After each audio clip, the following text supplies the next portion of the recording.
अर्थशास्त्र में उल्लिखित 18 तीर्थ और उससे संबंधित मंत्री।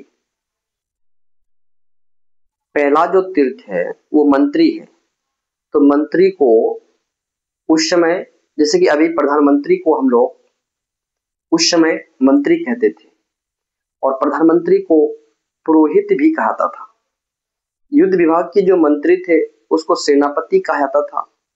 राजा का जो उत्तराधिकारी होता था उसको युवराज कहा जाता था। राजस्व विभाग का जो प्रधान या जो वित्त मंत्री है उसको समाहर्ता कहा जाता था। जो राजकीय कोषाध्यक्ष है उसको संविधाता कहा जाता है।